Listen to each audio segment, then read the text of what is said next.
वीर सपूतों में से एक श्रीमंत छत्रपति शिवाजी महाराज के बारे में सभी लोग जानते हैं। बहुत से लोग इन्हें हिंदू हृदय सम्राट कहते हैं तो कुछ लोग इन्हें मराठा गौरव कहते हैं, जबकि वे भारतीय गणराज्य के महानायक थे। छत्रपति शिवाजी महाराज का जन्म 19 फरवरी 1630 में मराठा परिवार में हुआ।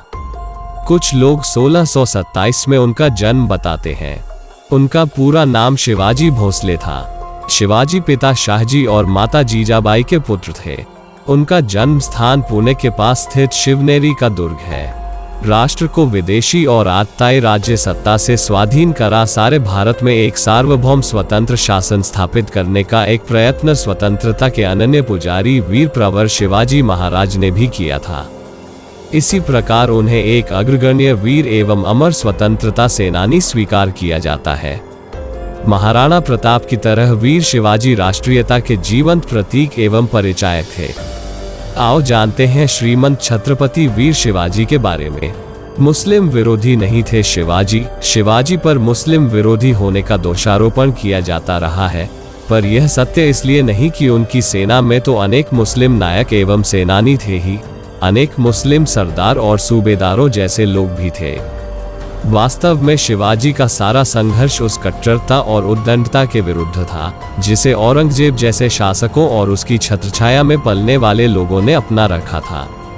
1674 की ग्रीष्म ऋतु में शिवाजी ने धूमधाम से सिंहासन पर बैठकर स्वतंत्र प्रभुसत्ता की नींव रखी। दबी कुचली हिंदू जनता को उन्होंने भयमुक्त किया। हालांकि ईसाई और मुस्लिम शासक बल प्रयोग के जरिए बहुसंख्य जनता पर अपना मत थोपते अतिरिक्त कर लेते थे, जबकि शिवाजी के शासन में इन दोनों संप्रदायों के आराधना स्थलों की रक्षा ही नहीं की गई, बल्कि धर्मांतरित हो चुके मुसलमानों और ईसाइयों के लिए भयमुक्त माहौल भी तैयार किया। शिवाजी ने अपने 8 मंत्रियों की परिषद के जरिए उन्होंने 6 वर्ष तक शासन किया। उनकी प्रशासनिक सेवा में कई मुसलमान भी शामिल थे। धार्मिक संस्कारों का निर्माण उनका बचपन उनकी माता जीजाओं के मार्गदर्शन में बीता। माता जीजाबाई धार्मिक स्वभाव वाली होते हुए भी गुण स्वभाव और व्यवहार में वीरंगना नारी थी। इसी कारण उन्होंने बालक शिवा का पालन पोषण रामायण, महाभारत तथा अन्य भारतीय वीरात्माओं की उज्जवल कहानियां सुना और शिक्षा देकर किया था। दादा कोंडदेव के संरक्षण में उन्हें सभी तरह की सामयिक युद्ध आदि विधाओं में भी निपुण बनाया था। धर्म, संस्कृति और राजनीति की भी उचित शिक्षा दिलवाई थी।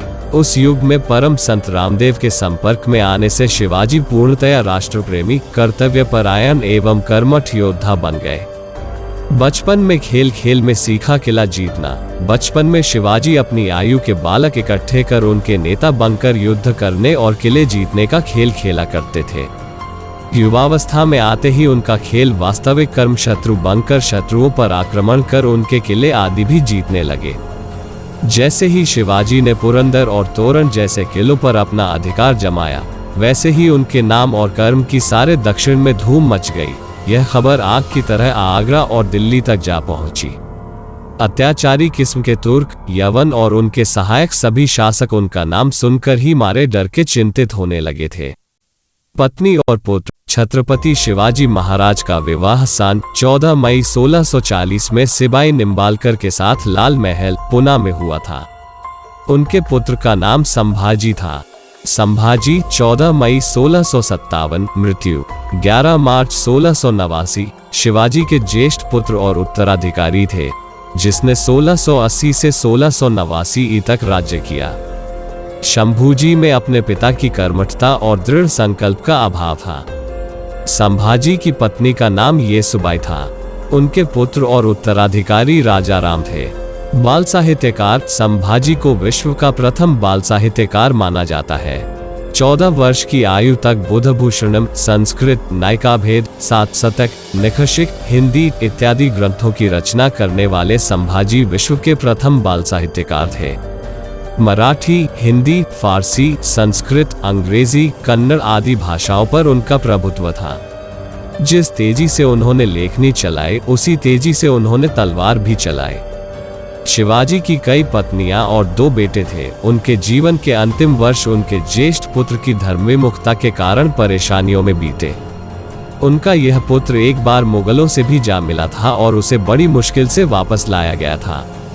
घरेलू झगड़ों और अपने मंत्रियों के आपसी वैमनस्य के बीच साम्राज्य की शत्रुओं से रक्षा की चिंता ने शीघ्र ही शिवाजी को मृत्यु के कगार पर पहुंचा दिया। शिवाजी की 1680 में कुछ समय बीमार रहने के बाद अपनी राजधानी पहाड़ी दुर्ग राजगढ़ में 3 अप्रैल को मृत्यु हो गई।